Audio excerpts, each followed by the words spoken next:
Metal Gear is considered one of the greatest games of all time, and it showed us how the techniques used in filmmaking can be used in video games. I actually missed out on Metal Gear Solid 1 as I began with 2 and played every game afterwards.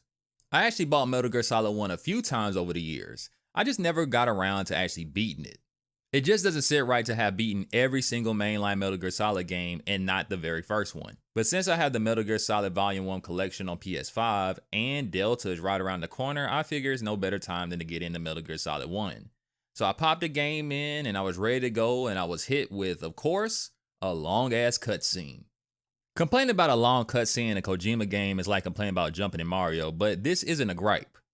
It's just been a while since I played a Metal Gear game, and seeing how well made and engaging the opening cutscene was, it really made me think about how bad games handle their storytelling today. I can't stand games that take too long to get to the action. And the great thing about Metal Gear Solid is that it came out in a time and era where games made sure that cutscenes were skippable, unlike some modern games that have slow walking segments in order to load the rest of the game. Metal Gear dumps all important information needed to pump you up for Snake's mission in this introduction cutscene. They break down each villain, the mission objective, and hinting to a bit of mystery, all in 3 minutes. It's something I wish games today would do, actually just get to the point of what I'm supposed to be doing. The excellent voice acting and the way they jump back and forth from Snake and the team at the military base is exactly how the movies would have handled it. Snake is all alone on this mission, and seeing him crammed into this tight tube and having to swim in the deep blue sea really sells the loneliness for me. The introduction showed me how a story should be told in a video game, and how important pacing is to the overall experience.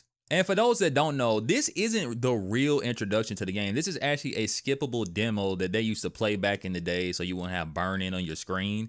And if the demo is this good, then the actual game can't be far behind. Metal Gear Solid may be a 5th generation game, but that doesn't mean that it's outdated. Snake has to sneak around Shadow Moses to stop Foxhound, a terrorist organization, from launching a nuke. He doesn't have anything but his hands, wits, and well, he did sneak in his cigarettes. Stealth gameplay is very basic, but don't be mistaken. Metal Gear Solid did a lot with a little, and this game can really kick your ass at times. The basics are simple. Stay out of sight from guards and cameras. Search the environment for any helpful items that you can add to your arsenal. And when in doubt, call upon your team for information if you're stuck or just want more details on events. If you're like me and you played the games that came after Solid, you will be missing moves like the dodge roll and first-person shooting. With MGS1, you're going back to the bare basics of a stealth game, but honestly, you're kind of just going back to the bare basics of any video game. Because Snake, all he can really do is move in 4 directions, crawl, attack, and look in first person. But somehow, it doesn't feel dated. I think it's because of all the small little details they added into the gameplay and the difficulty that keeps Metal Gear Solid relevant today. I was impressed to see Snake's footprints being tracked in the snow and water, but when the guards actually followed them is when I was really taken aback. The way they gave dynamic camera angles for Snake when he's against the wall or in certain positions must have taken a lot of work to do. The camera is mostly top down like the older games, but the ability to freely look around and see details you wouldn't be able to normally see gave the environment more depth than I was prepared for. Snake has a radar that can show him enemy movement patterns and their cone of vision, but it can get easily jammed, especially if you're spotted. If you happen to be careless and get caught, then the alarm will go off. You can either deal with the guards by attacking them, or you can just hide and run out the clock. As great as this radar is, it actually doesn't help you with sound. Guards can hear your footsteps, and Snake's giant feet stomp around like he's not on a stealth mission. If you want to move around completely silent, you could just crawl, but it's very slow. And a mechanic I think a lot of people forget about is just plain old crouching. There are times where you need to hide behind something, but it might be too short. If you crouch, then you'll be completely hidden compared to just having your back exposed like an idiot. Snake can even crawl through vents in this game, and it actually reminds me a lot of Metroid. I like how they added openings in the vents so that you can peek through. They could have left them out, but them being here elevates the attention to detail while helping you spot enemies from a safe distance. You can even find helpful items in vents, but sometimes you'll see something that you really didn't need to see. Ugh, kinda damn cold. I hate Alaska. Crawling through these vents led me to the DARPA chief, one of Snake's mission objectives. He says that the terrorists can launch a nuke with Metal Gear, a walking battle tank that looks like something out of an anime. Metal Gear was supposed to be scrapped, but DARPA and Arms Tech has been working on it in secret. The terrorist group Foxhound needed the DARPA chief and the Arms Tech's president as they have the codes to launch Metal Gear Rex. Psycho Mantis, one of the members of Foxhound, used his psychic abilities in order to get the password from the DARPA chief. Snake needs 3 PAL keycards to stop the launch of Metal Gear, and Baker, the Arms Tech's president, has them. Baker is located on the 2nd floor, and Snake receives the level 1 keycard that opens the corresponding doors. But out of nowhere, the DARPA chief suddenly dies after asking some suspicious questions about whether or not the White House will give in to the terrorist demands and if Snake knew another way to get around the PAL cards. Snake is too intelligent to fall for this random heart attack and questions the colonel about the mission. Snake gets let out of his cell by a female guard. They have a brief standoff before having to shoot it out together in order to survive. She struggles with pulling the trigger, but Snake manages to talk some sense into her and they end up winning the battle. She runs off from us, but suddenly Psycho Mantis appears along with the vision showing a dead man that looks a lot like the DARPA chief. That's kind of weird because we just watched him die in a cell. The shootout is probably the most action you've seen by now, if you've been avoiding trouble up to this point. Combat isn't Metal Gear's strong suit, but at the same time, it's not completely garbage either. Snake can two-piece guys and follow up with a kick. He can put them into a headlock to move them around and either choke them out or snap their necks. There's also a couple guns and explosives you can find, and Snake's best move is his judo flip. My main issue is that most of these options are sort of pointless to use. Knocking a guard out in this game is really useless in most cases because they get up so fast, it doesn't give you enough time to get away from them. Punching guards is also really tricky because one punch could set off an alarm even though technically you punched them without them seeing you. And putting a guy in a lock and moving him to a safer place where you're alone is helpful, but I would just snap their necks because that way they won't come back to life and you can even get an item in return. I like to play stealth games by only killing enemies that I really have to, like the main targets, and trying to avoid or knock out anybody else. But this sure can make the game a lot harder in certain spots. After collecting some items and avoiding these weird floor traps, like realistically, where the hell would these even take you? I got stuck in this room until I remembered that the DARPA chief told me about these painted walls. It's funny when you think about it, in a way, Metal Gear did the yellow paint thing before it became a trend. It's best if you use your first person view so you can really make them out, which is a slick way to remind the player that this is even a mechanic. I blast my way forward to find Baker strapped to a crap load of C4, and that's when the gun twirling OCELOT shows up. This is the first boss fight of the game. So far, Metal Gear has been pretty balanced when it comes to story and gameplay. The game starts off slow but picks up really fast once you find the DARPA chief and you have this stand your ground shootout with bombs I didn't know you could avoid, to a one-on-one duel within minutes. This pacing should keep anyone with a short attention span entertained. Major AAA developers should take note of how Metal Gear handled their pacing so far, including oddly enough Kojima because he's been kind of making stuff too long with it nowadays. OCELOT's boss fight is a glorified version of Duck Duck Goose, as you chase him around this room in a circle and you get your shots in when you can. I died my first time fighting him, and no, I didn't die to the bombs like an idiot. I died like a real man. I got shot.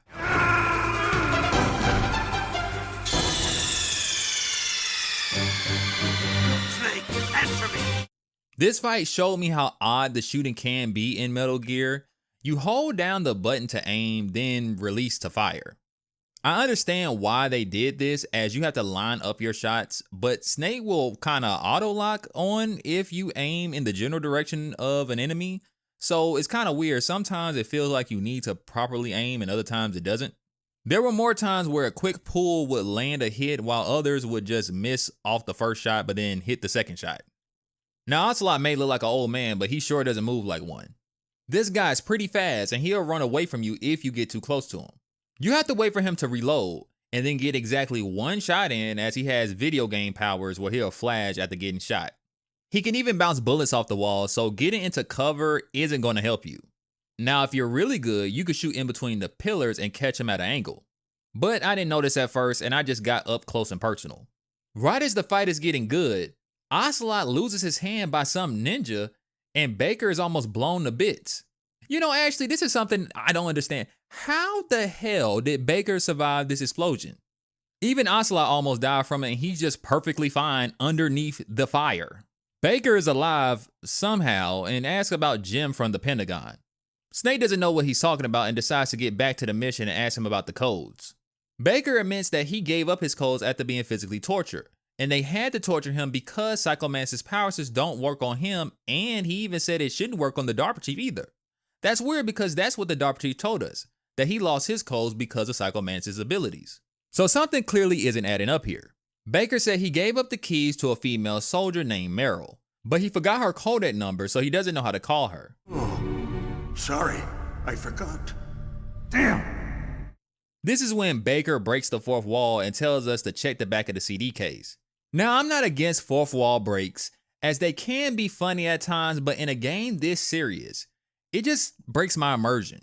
Now, I'm very much aware that the Metal Gear series is already considered campy, but right after this, they just give you an entire history lesson about nuclear disposal, the black market, the hidden nuclear war going on, Rex being officially adopted after the exercise and politics behind it, and all this serious stuff. And I can't get past the fact that this man just told me to look on the back of the CD case. I'm just used to fourth wall breaks being something funny, not a record scratch that just takes you out of the experience. He also tells you about a man named Hal, the lead behind Metal Gear Rex. He can help you destroy Metal Gear Rex if you can't find the key cards. He gives you a level 2 security card, but then Baker dies just like the DARPA chief. Another heart attack? Snake levels up right after fighting Ocelot, increasing his health and item count, which you'll need because the game gets harder after this fight. I ran into these free items, but I kept setting off the alarm. You can actually use the cigarettes to expose lasers in this game. I like how this random item is actually useful to the mission, and they added a little bit of detail by making smoking slowly kill Snake over time. After contacting Meryl and getting your flirt on, Snake decides to team up with Meryl in order to find Hal. Now this is when Metal Gear Solid really put my patience to the test. You might be wondering why. All I have to do is get the mine detector, pass the lasers, and then go fight Raven. Well, me being the silly guy that I am, I really wanted to play Metal Gear as sneakily as possible. So I wanted to get to the metal detector without killing anyone. And that's when I found out that this game has some 90s BS in it. This one guard has to be the best soldier in all of Foxhound. Not only does he have phenomenal hearing, but he magically knows how to change his route if I manage to sneak into the room with the mine detector. When I tell y'all I tried every damn thing to get past him without killing him, I used the box, which worked at first until he realized why in the hell is a box here, and then he caught me. I had to remind myself to use the chaff grenades because if he didn't see me, then the camera would see me. And if I somehow managed to sneak past him and get into the room with the mine detector, he would basically camp right outside the door or by the camera, making it impossible to do this without killing him or getting caught. Another reason I kept getting caught is because how Snake moves on walls when you lean against them. It's kind of hard to explain how leaning against walls work in Metal Gear, but I'll try my best to explain it. First, you got to break down movement. Snake moves in the direction in which you press on the D-pad. So that means if you want to go up, you press up, down to go down, left, right. You get the gist of it. No matter where he's facing, if you press the button to go in any direction, he will just automatically turn around and go in that direction. Sounds simple until you're in a room with a certain camera angle and the wall that you need to get against is to your right or to your left. So you'll press the right button to go towards the wall and end up leaning against it by holding down the right button.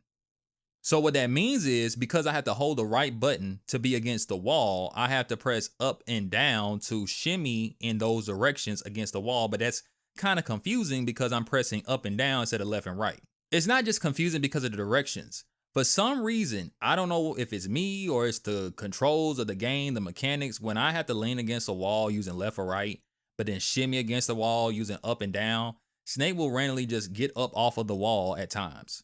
And because he would just magically get off the wall when I didn't want him to, I kept getting caught by this guard.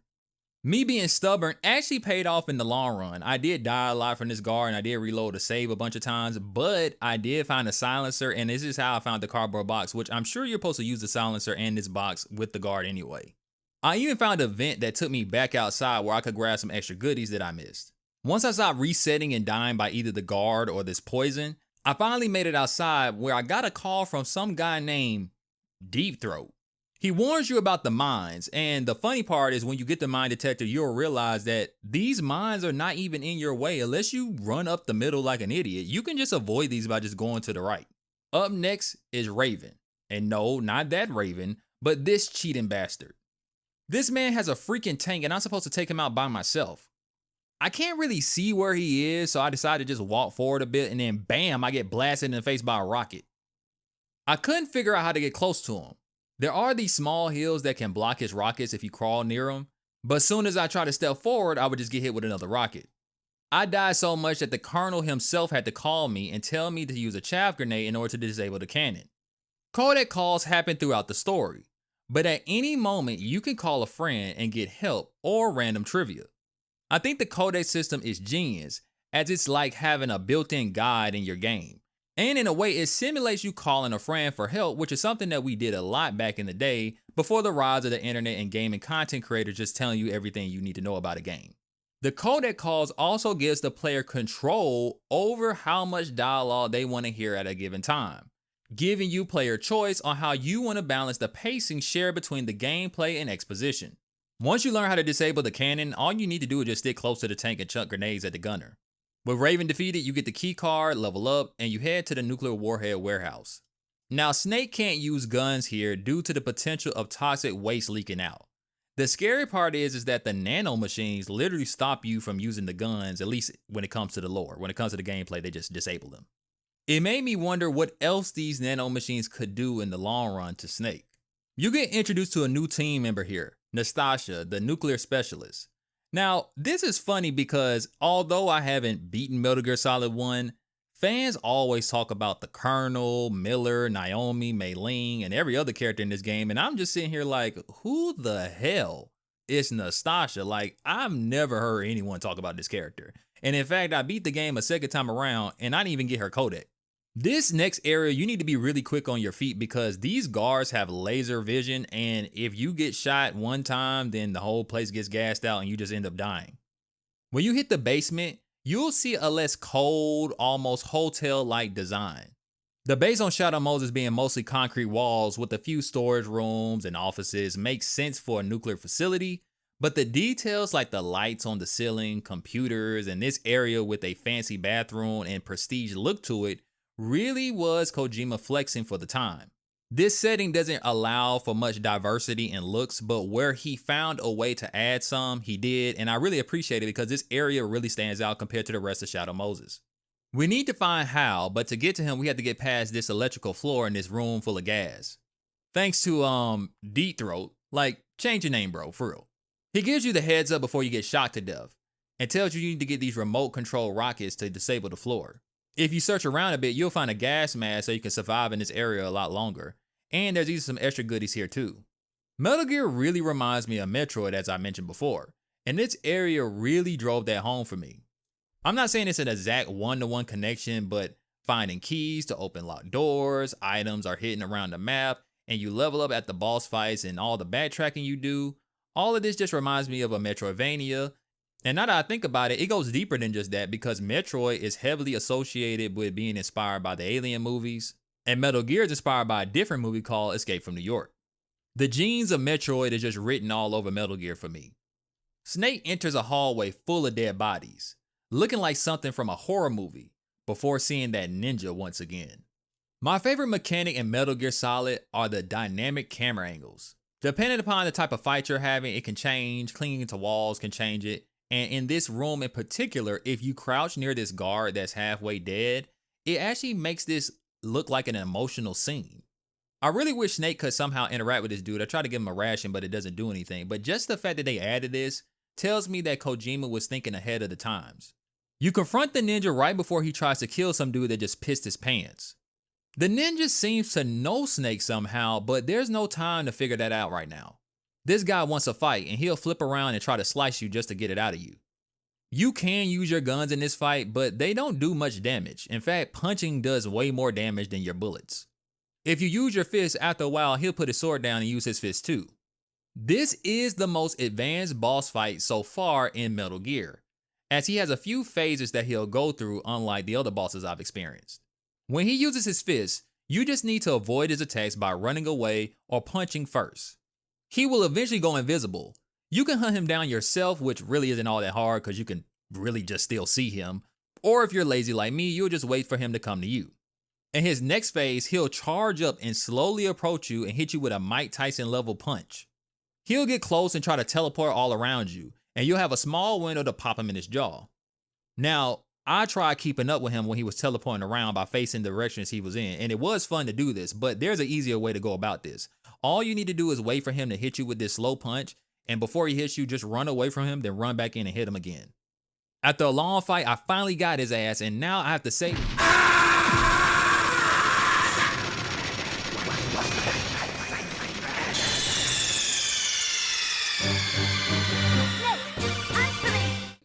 You know, I'm not even mad. Knowing me, this would happen in a game like this. I would just die from a random explosion.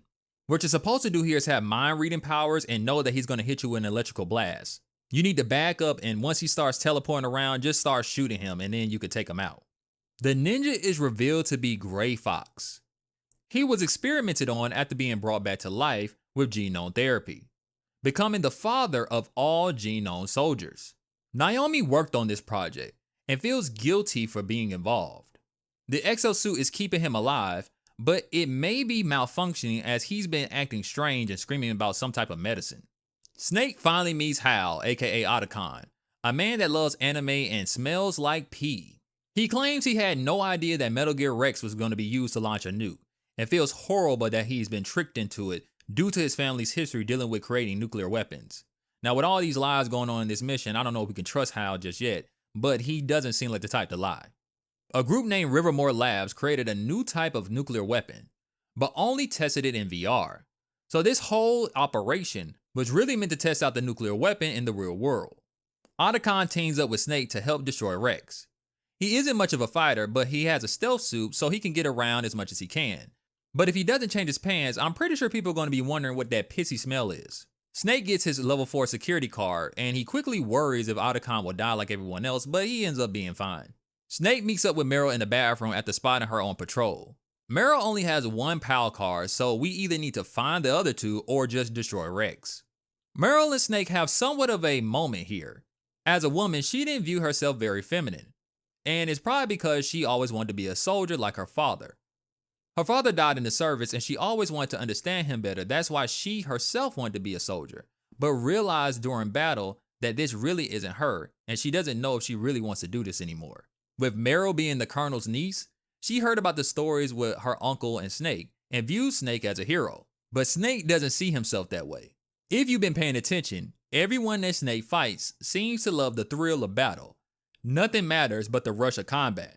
There are no real heroes in war, and Snake views himself as a killer and nothing more. Meryl and Snake move on to the commander's room, but something is off. The guards are missing and the music that was playing has stopped. On the way to the commander's office, Meryl gets sick or something, but bounces back really quickly.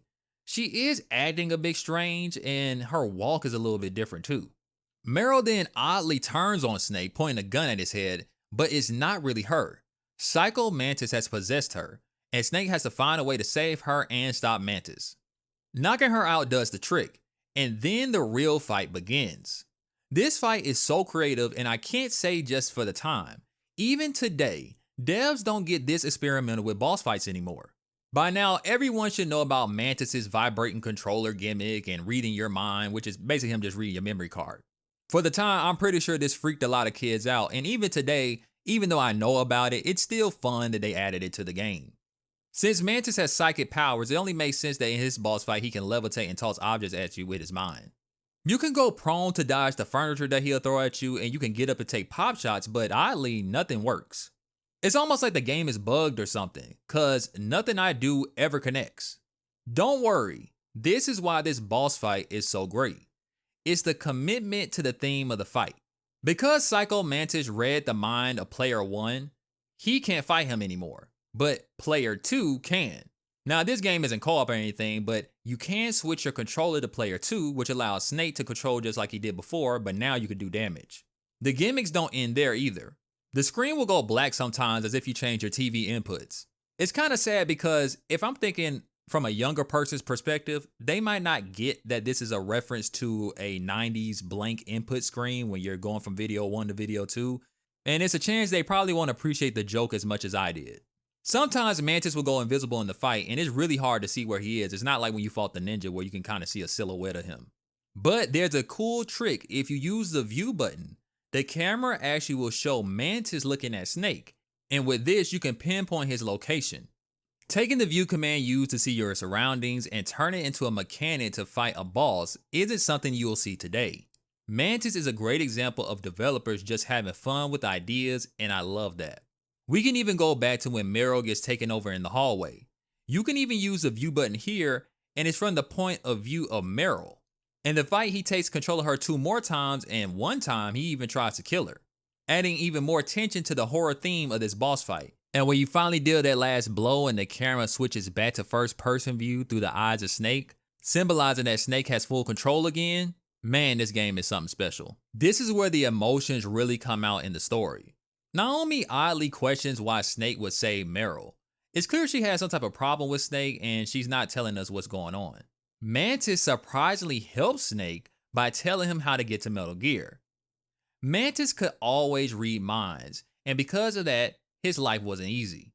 He read his father's mind when he was a child, and he saw that his father hated him due to the fact that his mother died by giving birth to him. He killed his father and all the people in his village, and hated people ever since. And for some reason, him seeing that everyone wanted to reproduce and pass on their DNA disgusted him.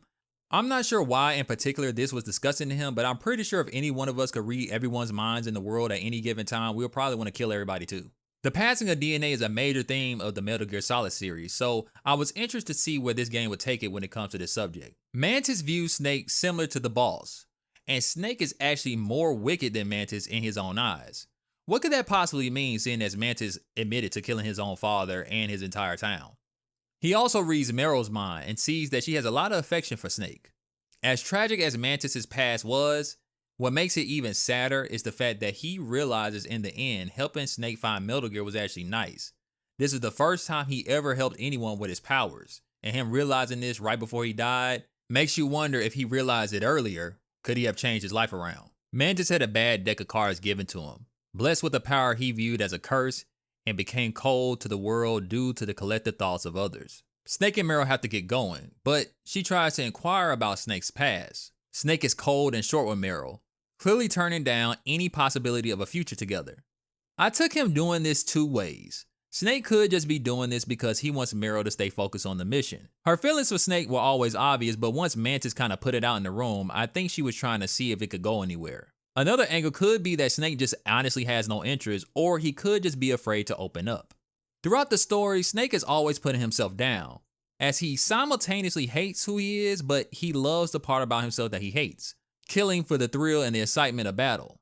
As Meryl says, he's a lonely man, and maybe he's dealing with the guilt of the things that he's done in his past. From Otacon up to Mantis, the emotional tension has steadily risen, and the story is now diving into the characters versus the overall mission, which is a good thing. I'm more invested into Snake because he's a flawed but relatable guy. Meryl goes from just being the love interest of Snake to actually being a character with her own issues, like questioning her own identity. In life, they tell you to never meet your heroes, and the writers have been slowly building up to a moment like this between Snake and Meryl. But unlike in real life, I can actually see the inner workings of both characters. So I know that Snake isn't just some bad dude. He does have a good quality about himself.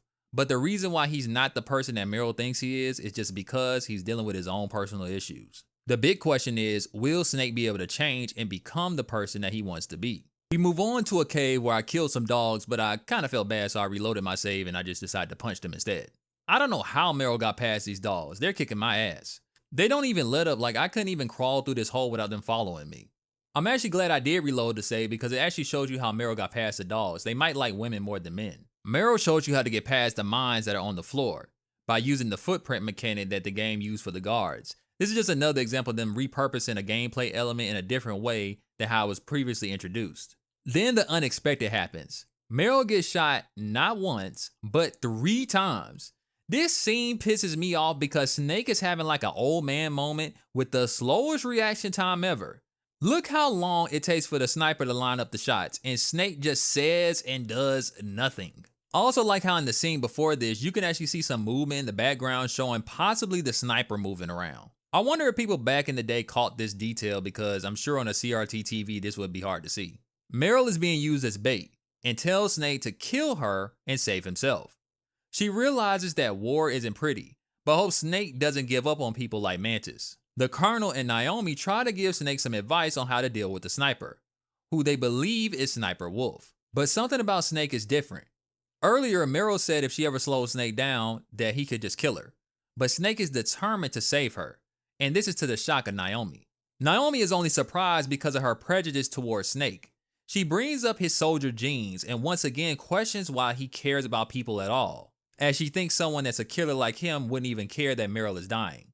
But like I said, Snake is different. He's finally shed his skin as a selfish cold killer and steps up to be the hero Meryl sees him as. For the first time, Snake actually is doing something for himself. He wants to save Meryl not because it's an order or because of his soldier genes. It's because he wants to. When you get back to the boss fight, Sniper Wolf will keep shooting at Meryl. I panicked and got my own damn self killed. I couldn't figure out how to get close to Sniper Wolf, so I got creative. I decided to use a flashbang. Don't ask me why I did it. I know it's dumb. And I immediately got shot up. You know what? I know what I could do. I'll use my handy dandy cardboard box. There's no way she'll just shoot at a random cardboard box and dead. For the first time, I used my codex to make some calls.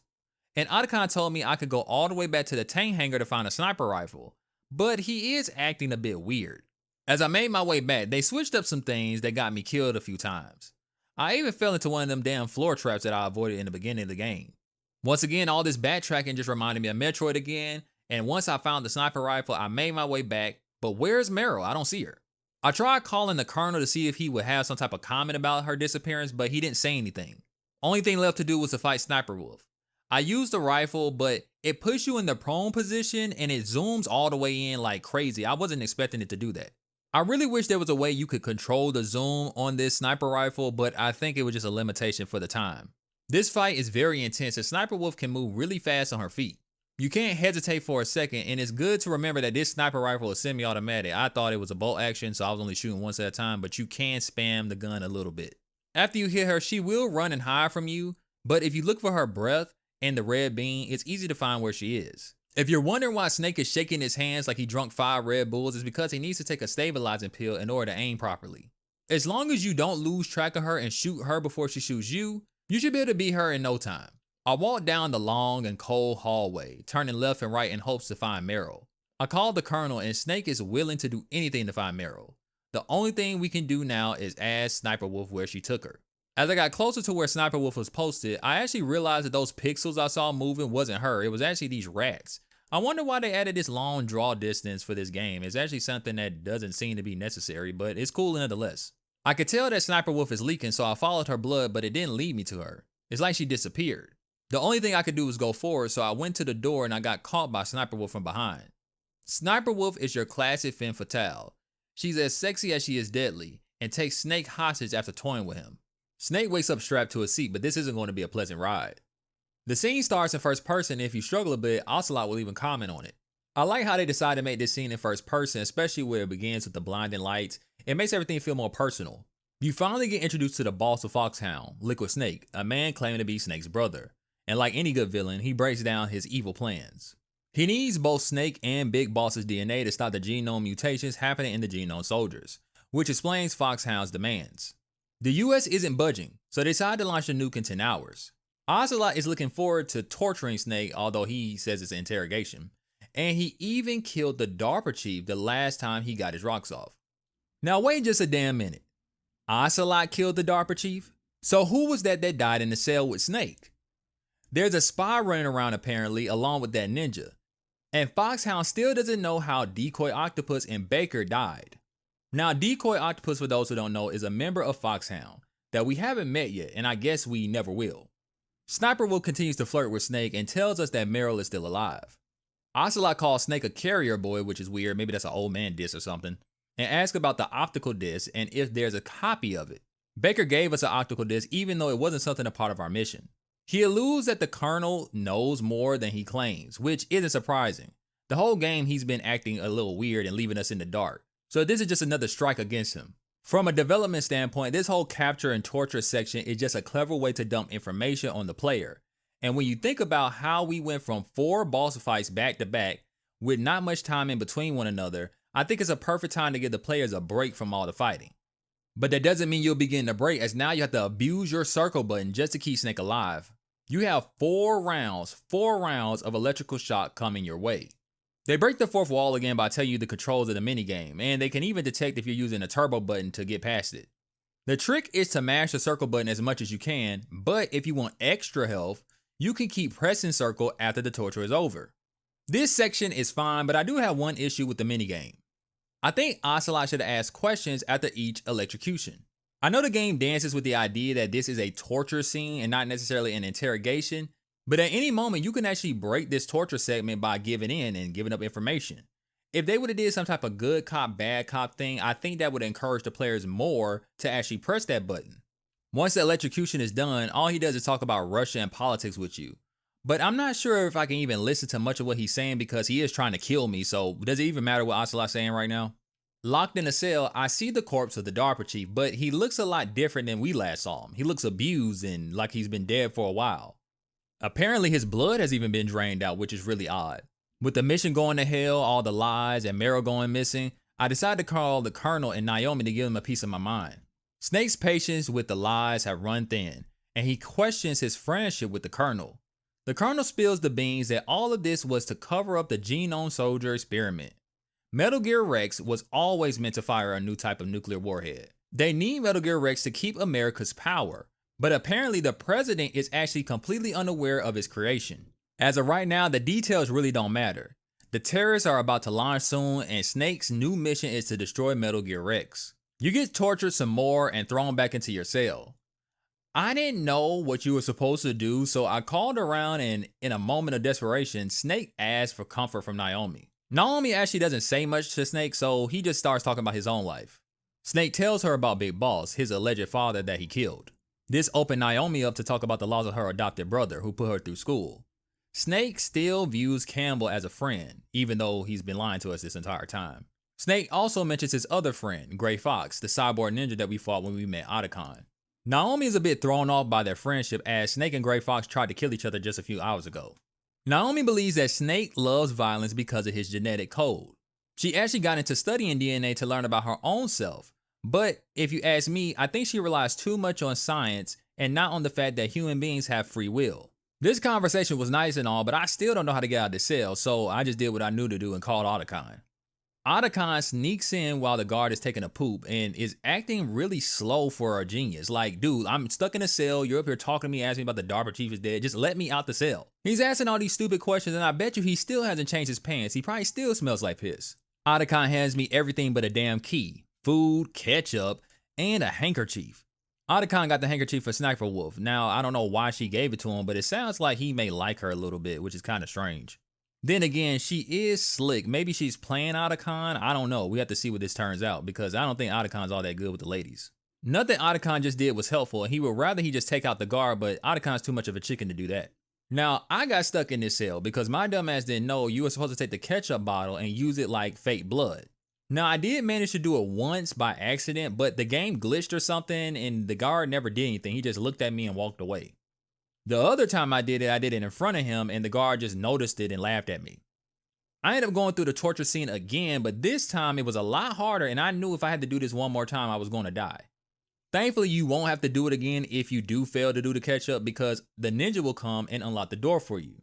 You were supposed to use the ketchup when the guard isn't looking, preferably when he's in that other room coming from the bathroom. I made sure to do it in the middle of the floor as the last time I did it against the wall, the game glitched out, so just do it in the middle. If you do happen to go through the torture scene again, there is an optional conversation you can have with Ocelot. I don't think it's all that important, but if you want to hear everything he has to say, then don't use the ketchup. You get all your gear again and bust out. Otacon also gave us a level 6 security card, so I decided to backtrack a bit to get some things I missed. I found a cool camera and some goggles that is actually pretty useful in the game. Kojima low-key added a photo mode all the way back in the PlayStation 1 era. I just wish you could take more pictures as all I had was 2 slots.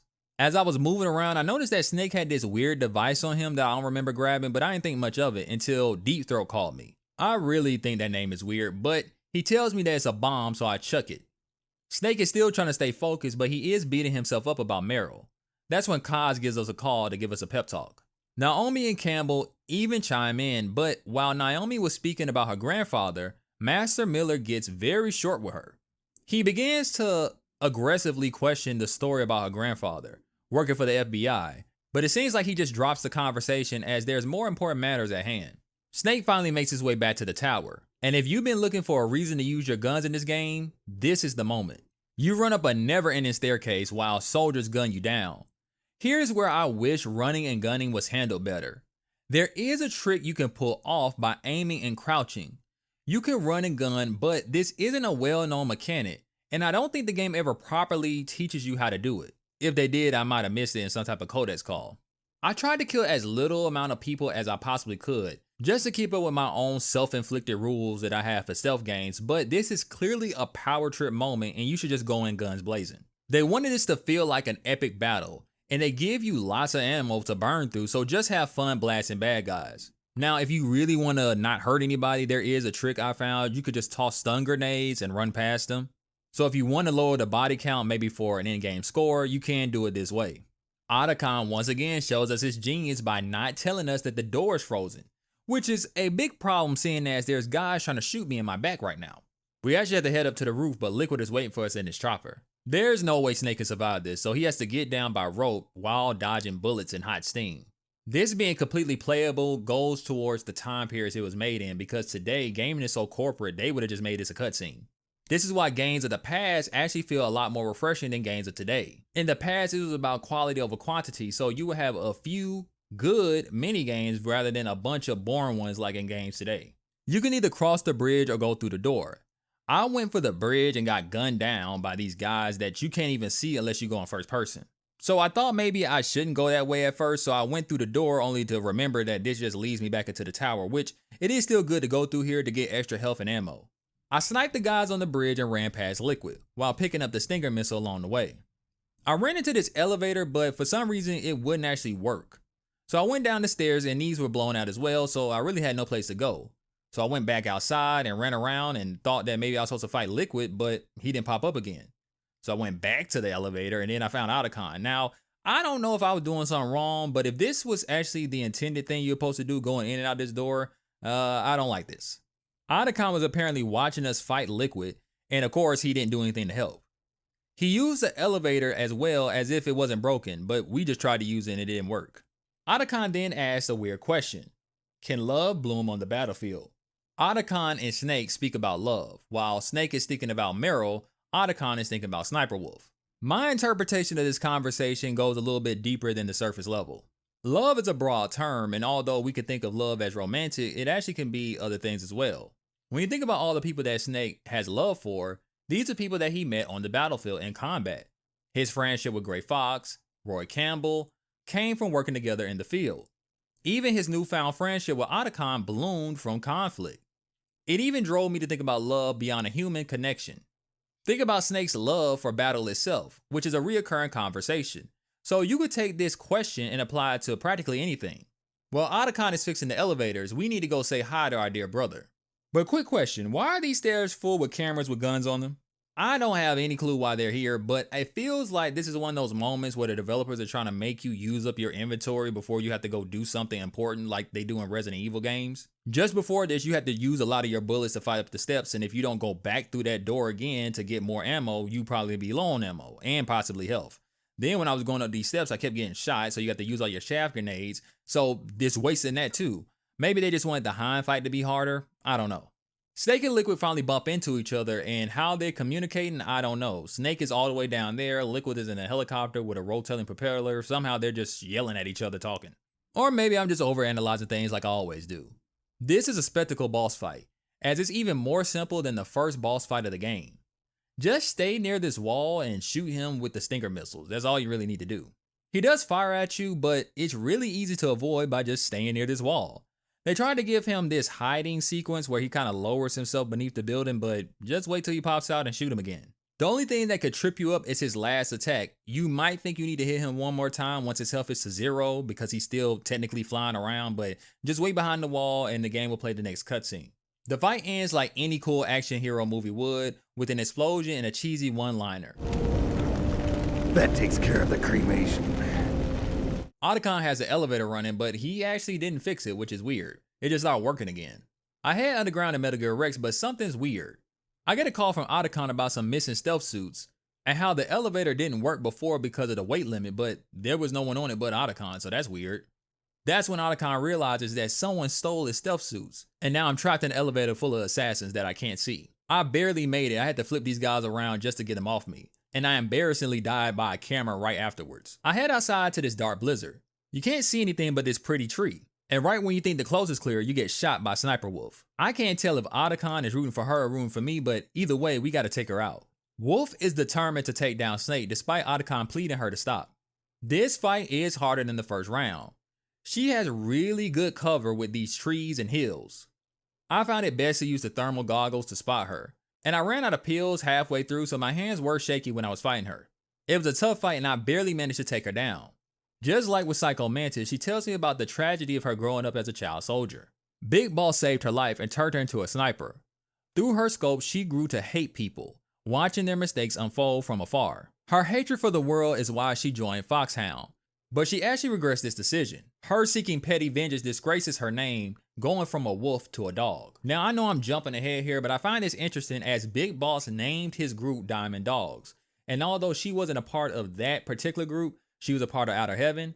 But seeing as Outer Heaven was once the Diamond Dogs, in a way she kinda always was a dog. And a way to comfort her, Snake disagrees and calls her a wolf still. And her sparing Meryl is actually proof of that, as wolves don't hunt for sport, unlike dogs. Sniper Wolf realizes she was just waiting for someone to kill her like Snake. She possibly could be going through survivor's guilt, as she did watch her friends and family die over the years during the war. Otacon comes to see her off as the wolves howl in pain for her. Snake ends her life, and Otacon questions what all of this was for. What was the point? Snake doesn't really know the answer, but he says it in a cool enough way while walking backwards that Otacon decides to vouch to search for the answer himself. Can love bloom on the battlefield? A battle set in the snow with cherry blossoms, with a man saddened by the woman of his heart dying in front of him. It's a little on the nose, but it does work for me. You can call Naomi and talk to her about Sniper Wolf's death, and Snake is oddly cold about it. Snake believes she's just making up excuses to why she became a killer, but Naomi explains that because of choices out of her control, that ended up shaping her into becoming one. And Snake actually has nothing to say in return. I think this interaction was interesting because Naomi seems to lean on genetics so much that her even bringing up the fact that Naomi's actual past is why she became the way she is, while Snake is being rigid, is actually a swap of perspective. She's factoring human decision and choice making based upon life experiences, and Snake is the one saying that that doesn't matter, she could have just done whatever she wanted to do. I raided the storehouses around me before I headed down to Metal Gear. But hold on, Snake. It's time to change to this. But oh wait, I forgot, we're on PS5. This is a Blu-ray after all, and it's 4K too. No need to swap because this is the Master Collection. The Underground starts off like any other game's ending, in a classic lava level. I know you're gonna say this isn't lava, but for all intents and purposes, it's a lava level. It's a level near the end of the game full of heat. That's what a lava level is, guys. This is my favorite area in the game, with this moving crane that you have to duck under while shimmying across this wall. And this troll-ass ration placement. Like, this thing can equally get you killed, and sometimes you might be in a gym where you really need this ration and you just end up dying anyway. You'll have to do what I like to call the snake dance, otherwise you'll just end up falling in the lava. And it's very crucial in this area that you get the body armor. You're gonna need it for the next few fights. We get jumped again on the elevator, but this time we have a bit more room so we can bring out the big guns. I get killed by this damn camera and get blown up by this claymore. Gotta use the thermals here just to see where they are. And if you do the snake dance, you can actually grab this ration without losing your legs. Snake dodges bird poop on this elevator, then gets a call from Master Miller. He says Naomi lied about her grandfather working for the FBI and claims she's a spy. We gotta put this on the back burner for now, as we need to go fight Raven. Raven is a giant spiritual man and uncoincidentally has a big raven tattoo on his head, probably where his name comes from. And he's followed by a flock of them. Raven wants to battle test Snake. Interestingly, Snake isn't into this. Previously, Snake lived for battle, but now it just seems senseless to him. The Raven fight kinda reminds me of some weird version of Pac-Man. You run around this maze and shoot rockets at him, and I actually died a lot during this boss fight because I forgot to turn on my body armor and I kinda, I blew myself up a couple times, what can I say? He may appear slow, but if you're not quick with your rockets, he could turn on a dime and just shoot him down. And after you hit him a few times, he actually becomes faster and gets really aggressive and starts chasing you around the screen. When this happens, it's better for you to lure him near some C4 and blow him up that way. Just make sure you don't get caught in your own trap. A dying Raven finally confirms that Decoy Octopus was the man that died in the cell.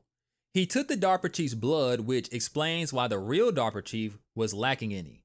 Raven gets eaten by his other Ravens and tells Snake that death will follow him always, and he'll be watching for him from the beyond. Unlike the other villains in this game, Raven didn't give us some type of sob story. He seemed to be very content to what he did, and that's actually a good change of pace because if everyone had a sob story, it just kind of becomes cliche. Miller calls again and exposes that the real Dr. Naomi Hunter went missing, and the one we know is a fake. Snake has to continue on, but unfortunately dies from another floor trap. We're now here, Metal Gear. Before heading up, I snagged some items below and I even took a few pictures. Otacon actually does something useful by hacking into President Baker's computer. Maybe he's left something that we can use to take out Metal Gear Rex. Otacon finds out that the railgun can shoot a stealth nuke, making it undetectable by anyone else. There would be no way for any other country to counter it, making it one of the most deadliest weapons known to man. Liquid and Ocelot confirm that Rex is ready to go. They're changing their target from Russia to China, and Ocelot isn't happy about this. Liquid wants to hit a secret nuclear facility in China to force the USA to break, and they can sell off Rex's design to other countries. They want $1 billion, Big Boss's DNA, and a cure for something called Fox Dye. This Fox Dye killed off Baker and Decoy Octopus. Russia is also interested in Metal Gear as well. Liquid has an idea to align with Russia and start a never-ending war. Ocelot is keeping his cool, but you can tell he really thinks all this is dumb.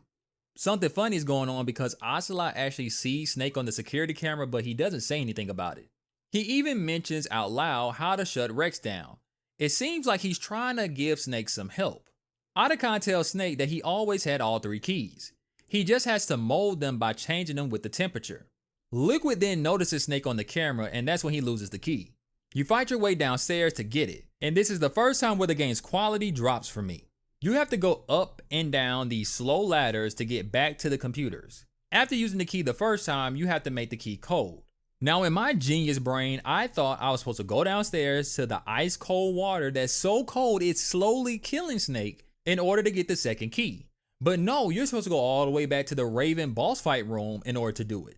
Then after you get the second key, you got to go all the way back up these slow moving stairs to insert it. Then you have to go all the way back to the lava room to get the last key. All of this is to fill in the blanks about Fox Dye and Naomi, as you'll get calls throughout this whole event. Unlike the torture room, this form of stalling progress just to dump more lore onto us wasn't handled well. It's mainly due to how long it takes you to go back and forth. Now they did change up some of the rooms by adding a few guards here or there, but that wasn't enough to make it feel fun. After Naomi gets caught for being a spy, she actually sneaks a call to Snake. She reveals that Gray Fox is her brother, and she hated Snake for what he did to him. It explains Naomi's attitude towards Snake all this time. She joined Foxhound to kill Snake for crippling her brother, and she didn't care what the cost would be. But after spending some time with him, she's changed her mind a bit. She also hates the rest of Foxhound and wants them dead too. Naomi explains that Fox Dye is designed to kill only certain people like a virus. It kills the cells around the heart, which explains these false heart attacks, and it's inside a Snake as well.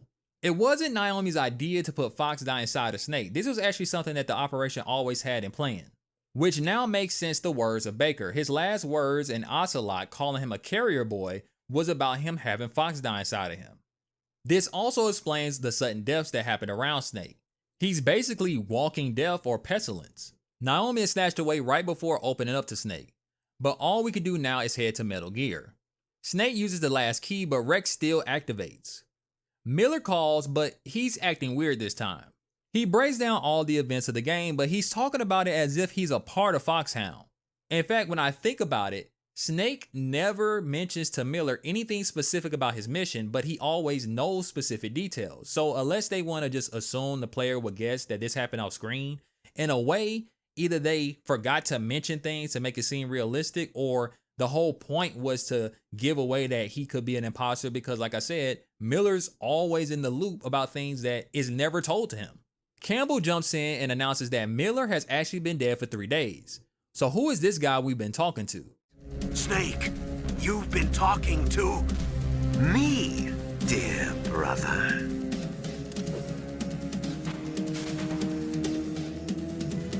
Liquid, how the... You've served your purpose. You may die now. It's Liquid. And I just love how dumb all this is because all he did was throw on some shades and tie his hair back. And he just became Master Miller and no one noticed. They could have actually made Master Miller be Decoy Octopus, but this is actually a lot funnier to me. After breaking out of this gassy room, it's time to fight Liquid. Liquid is the first person to actually tell us the truth about this operation. All the United States wanted to do was to use Snake to spread Fox dye to kill Foxhound. And after that, they would have swept in and stole Metal Gear Rex for themselves. Liquid says that Naomi actually changed Fox dye's programming so they don't actually know how it works anymore. Liquid is looking for a cure, but he isn't too worried about Fox dye because him and Snake are twins, meaning if Snake is fine, then he'll be fine too. Liquid refers to himself as the flawed twin and Snake the perfect one due to their genes. He hates Snake for killing Big Boss before him, and he hates Big Boss for making him feel inferior. It's hard to tell if Liquid really hates Big Boss because he wants to sort of take Big Boss's dreams and make them his own, so in a weird way, he probably has some type of Stockholm Syndrome. He jumps into Metal Gear Rex, and here comes one of the most frustrating boss fights that I've experienced in a while. I tried shooting this thing, and nothing works. Just death after death after death. I call Otacon, and he tells me I need to destroy the Ray Dome in order to hit Liquid inside. So now that I know what to do, it should be pretty easy going forward, right? I'm barely making it because of these stupid rockets. Everything I do causes him to fire, and there is nowhere to take cover. Sometimes I can outrun his missiles, but 99% of the time, I'm going to get hit. What the hell is going on?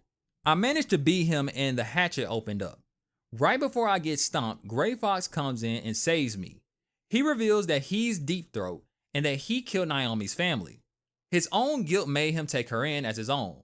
And he wants Snake to finally tell her that he was the one that killed her family. Gray Fox sacrifices himself to stop Rex, showing us how great of a fighter he actually was. We actually get to see the soldier that Snake admired, if only for a moment. Gray Fox tells Snake to aim at him in order to take out Liquid, but Snake can't bring himself to do it. Then Liquid channels his inner cell and crushes him. It's on now. I proceed to die in a billion more times and had to watch this unskippable Gray Fox scene multiple times to the point I actually tried to shoot him myself, but the game just doesn't let you. So let me explain to the best of my ability how this fight is supposed to work. You have to first equip the vest. This is why this vest is important. You need this thing so you don't take too much damage. I found that if you stay close to Rex, you should be able to handle him a lot better because if you get too far away from him, it's basically impossible to dodge his rockets. You can dodge the bullets, but the rockets have splash damage. Now, if you get too close, then he'll use his lasers on you. So if you're at the perfect distance, he'll shoot his rockets and then you can run forward, dodge them, quickly shoot him, and then run back in. And you have to repeat this over and over. When the fight starts, you'll notice this circle on the floor. If you can use this circle as a guide. That's what I started to do, to let me know how far I need to be away from him in order to hit him safely. This isn't consistent, but when I did beat him for the first time, sticking to the left side of him was safer for me. But make sure you're not too close because he can stomp you out. Just be patient and take your shots when you can. Don't try to get greedy, otherwise you'll get hit. And although it is best that you lock on to the body parts you want before firing, you can get a hit in without doing this, so you might need to take a gamble and shoot sometimes even when you don't get a lock on. I damn near didn't make it, but I finally got his ass. But it's not over yet. Liquid is coming, and this damn weirdo done removed my shirt. He explains that his goal is to make a world where warriors are honored by having them fight in an endless war. Big Boss also wanted the same thing, and once again, I cannot tell if Liquid loves Big Boss or hate Big Boss. It's kind of weird.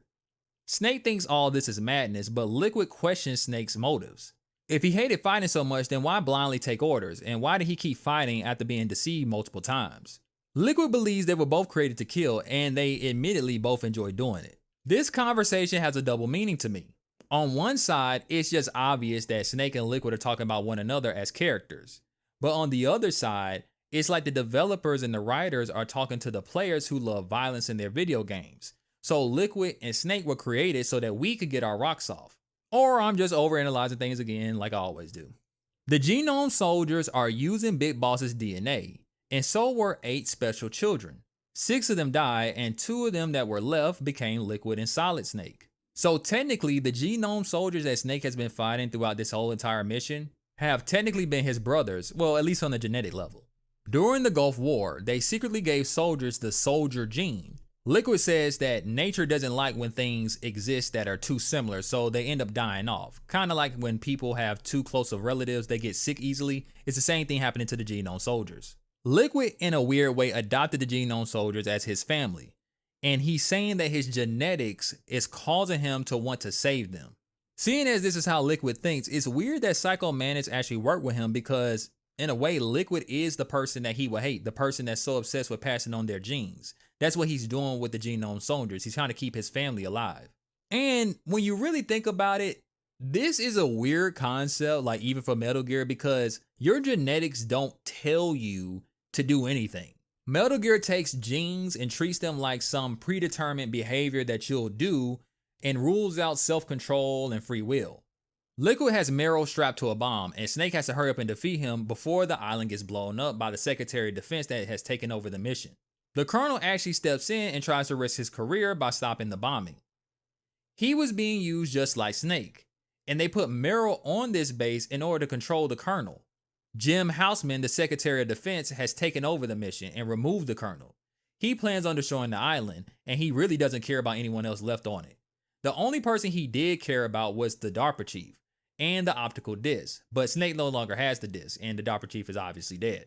The only thing Snake can do is quickly beat Liquid and try to escape the island with Meryl. Now, if you thought fighting Metal Gear Rex was a pain in the ass, just wait till you fight Liquid. The fight seems simple.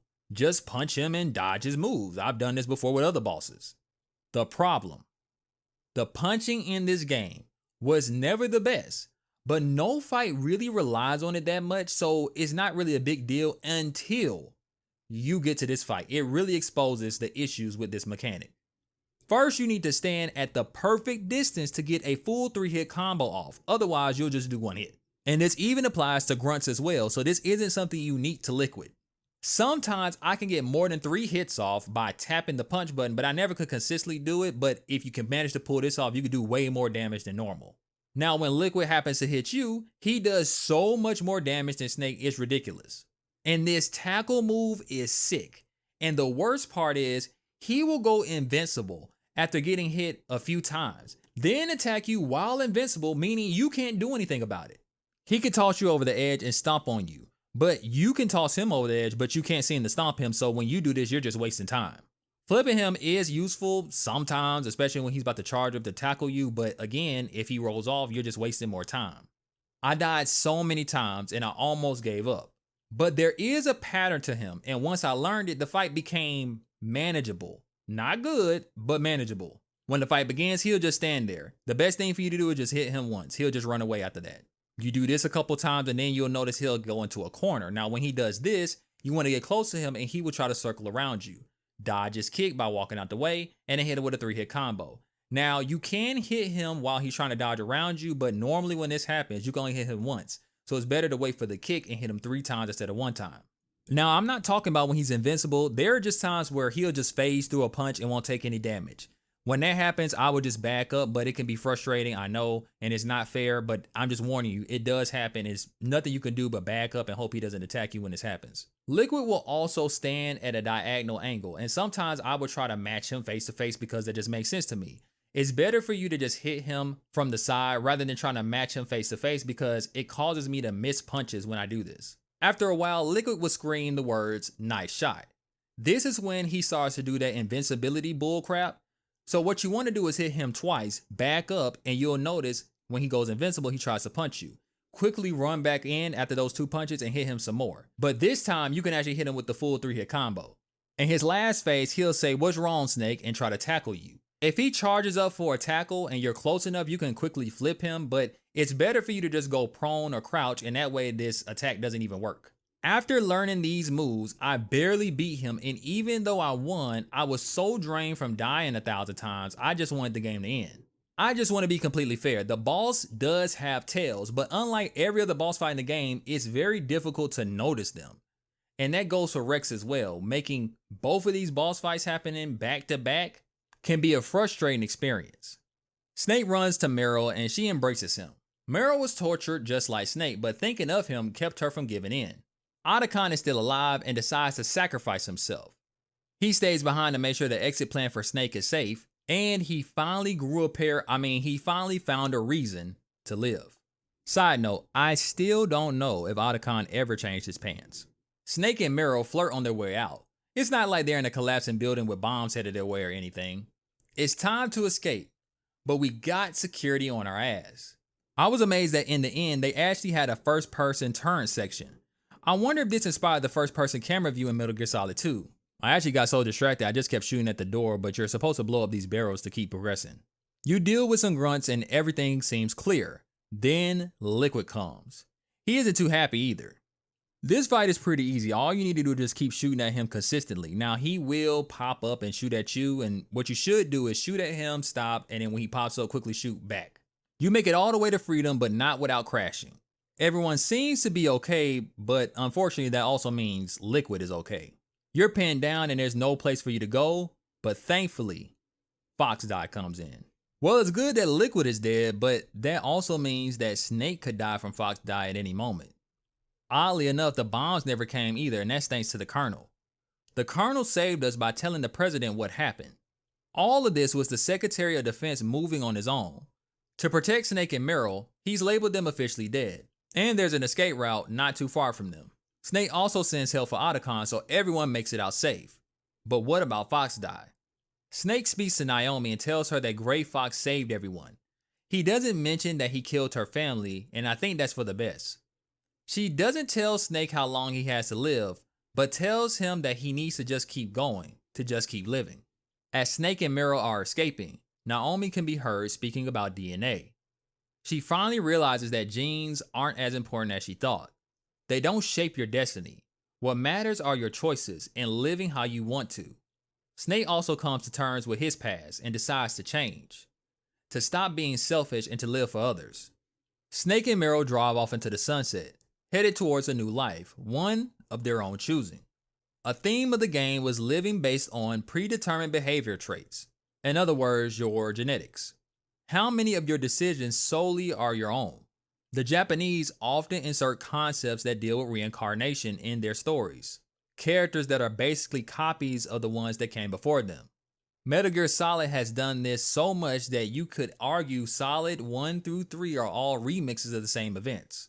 In a real world view, many people believe we are predetermined to behave like our parents, and because of those beliefs, some people forget their own ability to choose. I'm not my parents, and Snake isn't Big Boss. He's David, and maybe now he can find out who David really is. Metal Gear ends with OCELOT reporting to a mystery man. He knows Snake is still alive. He has Rex's data. Fox Die is going to be activated soon, not sure what that means, and nobody knows who OCELOT really is. Now, I know this is OCELOT on the phone because his voice is easily recognizable, and if you ever play any other game in series, you know it's OCELOT. He also killed the DARPA chief on purpose because he knew OCELOT's real identity. Liquid wasn't actually the inferior twin either, but Snake was, and the biggest reveal of all is that he's talking to the President of the United States, Solidus, the third son of the Big Boss. After the game ends, you get ranked on your performance. You can replay the game on a New Game Plus save and go for a higher score. There are extra things to unlock based upon the rank you get and the difficulty you played on. There are VR training missions that you can do where you complete short challenges to test your skills as a mercenary. Since I'm on the Metal Gear Solid Volume 1 collection, I actually have access to the different versions of Metal Gear Solid 1. This collection gives you a digital manual for the game. You could change the aspect ratio to fit modern day TVs, and they have a very different version of Metal Gear Solid 1 packaged in. Integral has a first-person view and a built-in VR mission, which is different than the training missions in the original game. There's even a master book that breaks down every game in the series and a screenplay of all the dialogue of Metal Gear Solid 1. I'm going to continue to play Metal Gear Solid 1 to get extra goodies, the platinum trophy, and the alternate ending. And to be honest, once you begin to skip the cutscenes and codec conversations, this game is very short. It's easy to blow through it in a day. You can't say Metal Gear without Kojima. He is one of the few game directors to really stand out, and a lot of this has to do with him plastering his name all over his projects. I tried to find out a reason why he does this, like maybe in an interview, but I actually couldn't find any. Obviously, it's to give himself credit in an industry that highlights the group rather than the individual. A lot of people take Kojima putting his name everywhere as him being egotistical, but the people that work with him say otherwise. And the proof is in the fact that once he left Konami, they actually followed behind him. It's actually a good thing that he put his name everywhere, because once he left Konami, they actually took his name off the Metal Gear packaging. That includes this collection and the up-and-coming Metal Gear Delta. In a way, Kojima's name being everywhere could be related to his DNA, leaving his mark on his kids. His creations are his babies, and his genetic code is flowing through every minor detail, history lesson, and annoying boss fight. We, the players, are Solid Snake. We live through Kojima's worlds and get injected with his genetics like the genome soldiers. Once the ride is over, we're left with the memories of our adventure, and while we want more battles and lore, it's done. It's over. All we have are the lessons that we learned and the option to choose to live. Every game leaves us with a phantom pain. Something is missing, but we can still feel it. We still crave more fighting, but not for the sake of violence, but to see Snake, or us, finally find the answers we're all searching for. Kojima may have provided the genes that sparked the question, but he didn't give the answer, because that's up to us. Every game is about the choices that we make and the results of those decisions, and a reminder that no matter if it's your genes, a sense of duty, or your life circumstances, you can still choose and be the person you want to be. For the gaming industry, Metal Gear Solid 1's DNA is written over many AAA games. The heavy emphasis on storytelling, the push for real-time cutscenes and cinematics, the radar system is something that every first-person shooter has borrowed from, and so many games were inspired by Metal Gear with its politics and serious themes. Kojima is still pushing gaming to this day, making these genes a strong strand. Metal Gear Solid was revolutionary for the time.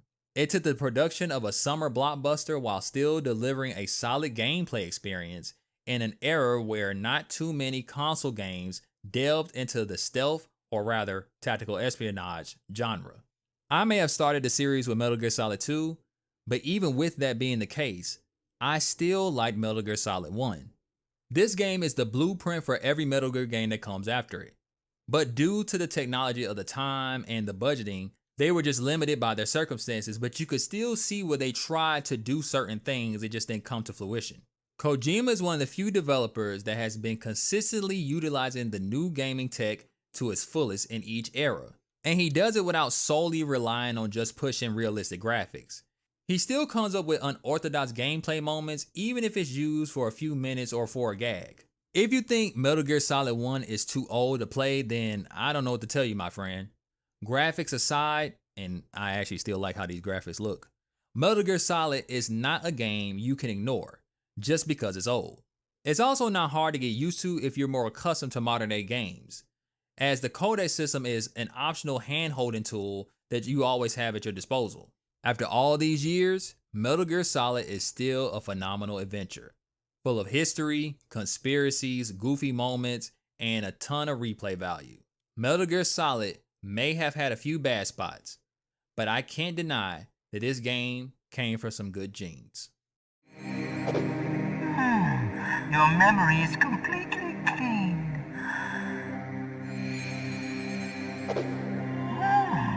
You have saved often.